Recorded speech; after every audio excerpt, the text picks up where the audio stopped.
메리 크리스마스! 오늘 바이블 시청자 여러분, 이맘때가 되면 우리 마음이 따뜻해지고 행복해지는데요. 성탄절은 온 인류의 구세주가 되시는 예수님께서 이 땅에 오심에 감사하여 지키는 절기입니다. 하나님의 아들이신 예수님께서는 죄와 사망의 법에 매인 모든 인류를 구원하시고자 친히 이 땅에 오셔서 십자가에 못 박혀 돌아가심으로 하나님의 뜻을 다 이루어 드리셨습니다. 이러한 예수님의 탄생은 하나님께는 영광이요 온 인류에게는 큰 축복이지요. 이렇게 행복한 성탄에 오늘 온리 바이블에서는 성탄에 담긴 영적인 의미에 대해 함께 살펴보겠습니다. 마태복음 2장 9절부터 12절. 박사들이 왕의 말을 듣고 갈새 동방에서 보던 그 별이 문득 앞서 인도하여 가다가 악이 있는 곳 위에 머물러 섰는지라. 저희가 별을 보고 가장 크게 기뻐하더라. 집에 들어가 아기와 그 모친 마리아에 함께 있는 것을 보고 엎드려 아기께 경배하고 보배합을 열어 황금과 유향과 모략을 예물로 드리니라. 꿈에 헤롯에게로 돌아가지 말라 지시하심을 받아 다른 길로 고국에 돌아가니라. 2000여 년 전 예수님께서는 하나님의 섭리 가운데 구세주의 사명을 감당하기 위해 이 땅에 오셨습니다. 마태복음 1장 18절 이하를 보면 예수님은 성령으로 잉태된 하나님의 아들로서 자기 백성을 저희 죄에서 구원할 자라고 했습니다. 이처럼 사람의 몸을 입고 이 땅에 오신 예수님은 하나님의 아들인데도 호화로운 곳에서 태어나신 것이 아니라 보잘것없는 짐승의 우리에서 태어나 구유에 누이셨습니다. 그 이유는 무엇일까요? 바로 전도서 3장 18절에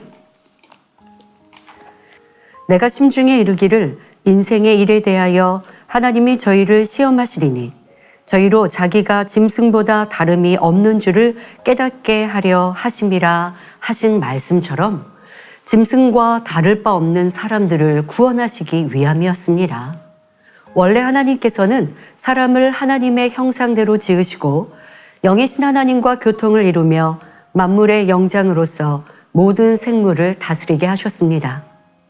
그러나 첫사람 아담의 선악과를 따먹는 불순종으로 사람의 주인인 영이 죽게 되니 하나님과 교통을 이루지 못하고 죄 가운데 짐승과 다름없이 정욕대로 살게 되었지요. 그러므로 예수님께서 짐승의 먹이를 담는 그릇인 구유에 누이셨다는 것은 짐승과 다를 바 없는 사람들의 참된 양식, 곧 영의 양식이 되고자 이 땅에 오신 것을 의미합니다.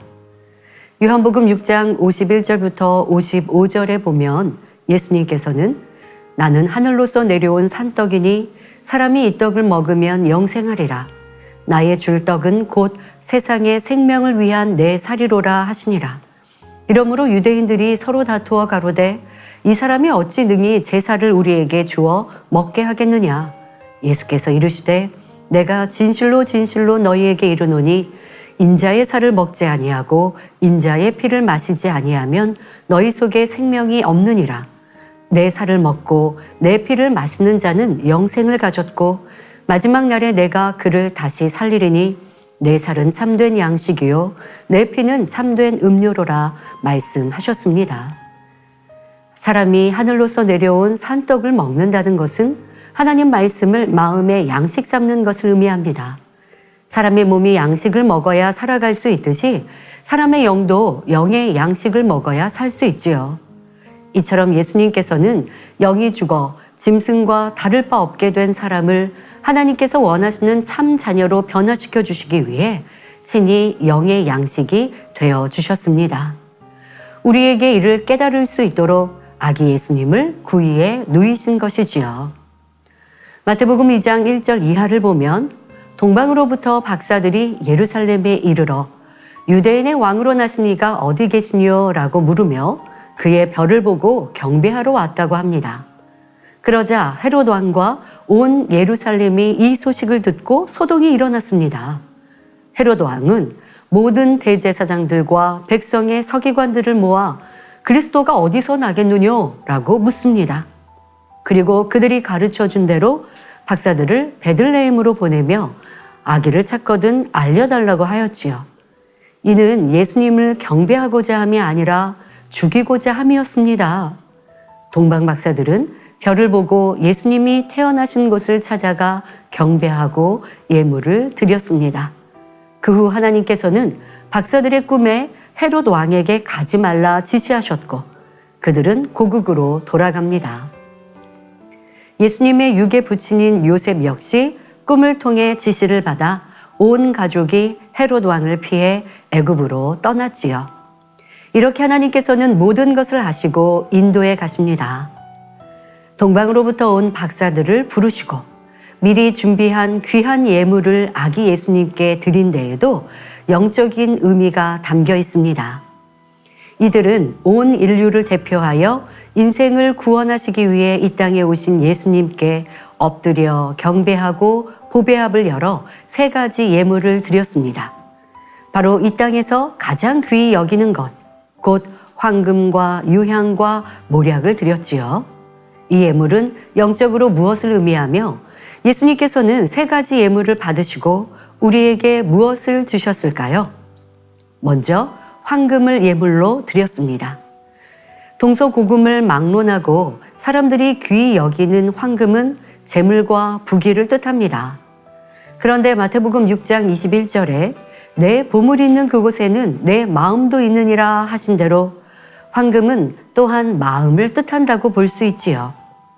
하나님께서 아담과 하와를 창조하셨을 때에는 모든 것이 부족함 없이 풍족하였으나 첫사람 아담의 범죄로 그의 후손들도 가난과 고통 속에 살게 되었습니다. 그래서 고린도후서 8장 9절에는 우리 주 예수 그리스도의 은혜를 너희가 알거니와 부요하신 자로서 너희를 위하여 가난하게 되심은 그의 가난함을 인하여 너희로 부요케 하려 하심이니라 말씀한 대로 예수님께서 짐승의 우리에서 태어나 친히 가난한 길을 가심으로 우리를 부요케 하신 것입니다. 그럼 부의 상징인 황금을 예물로 받으신 예수님께서는 우리에게 무엇을 선물로 주셨을까요? 바로 죽을 수밖에 없었던 우리에게 누구든지 예수 그리스도를 영접하면 하나님의 자녀된 권세를 얻고 영원한 천국에 들어갈 수 있도록 구원의 길을 열어주셨습니다. 다음으로 유향을 드렸습니다. 유향은 좋은 냄새를 풍기며 악취를 제거해 줍니다. 따라서 유향을 예물로 드린 영적 의미는 우리 마음 안에 있는 더럽고 냄새나는 악을 버리고 그리스도의 향기를 바란다는 의미입니다. 마태복음 23장 27절에 화 있을진저 외식하는 서기관들과 바리새인들이여 회칠한 무덤 같으니 겉으로는 아름답게 보이나 그 안에는 죽은 사람의 뼈와 모든 더러운 것이 가득하도다 했고 마태복음 15장 11절에는 입에 들어가는 것이 사람을 더럽게 하는 것이 아니라 입에서 나오는 그것이 사람을 더럽게 하는 것이니라 하여 얼마나 사람의 마음이 더럽고 악취가 나는 것인가를 말씀하고 있습니다. 하나님께서는 우리의 근본 마음이 깨끗하고 아름답게 변화되기를 원하십니다. 그러므로 유향을 예물로 받으신 예수님께서는 인류의 더럽고 냄새나는 모든 죄악의 문제를 대속하시고 성결에 이르도록 인도하고 계십니다. 마지막으로 모략은 고대로부터 방향제 및 방부제로 사용되었으며 즈백은 향수, 의료품, 구강 소독 등에 쓰이고 장사 지낼 때 시체를 썩지 않게 뿌리는 용도로 사용되었습니다. 따라서 예수님께 모략을 예물로 드린 것은 영적으로 썩지 아니할 것, 즉 변함없는 믿음을 드린다는 의미입니다. 그러면 이를 받으신 예수님께서는 그 이름을 믿는 사람들에게 무엇을 선물로 주셨을까요? 바로 우리에게 성령을 선물로 주시고 죽은 영이 살아나 영원히 썩지 아니할 영체의 몸으로 영생을 얻게 해 주셨습니다. 오니바이블 가족 여러분, 동방 박사들은 인류를 구원하시기 위해 이 땅에 오신 예수님께 모든 인류를 대표하여 경배하였습니다. 그러나 예수님은 무조건 만인의 구세주가 되시는 것은 아닙니다. 마음문을 열고 예수 그리스도를 영접하는 사람만이 하나님의 자녀된 권세를 얻을 수 있습니다. 우리 모두는 동방 박사들이 황금과 유향, 몰약을 예물로 드렸듯이 영원한 천국을 주신 주님께 귀한 예물을 준비해야 하겠습니다. 우리를 위해 이 땅에 오신 주님의 사랑과 세 가지 예물의 영적 의미를 깨달아 몸과 마음과 뜻과 정성을 다해 지극히 높은 곳에서는 하나님께 영광이요 땅에서는 기뻐하심을 입은 사람들 중에 평화로다 고백하며 하나님께 마음껏 영광 돌리는 행복한 성탄절이 되시길 바랍니다.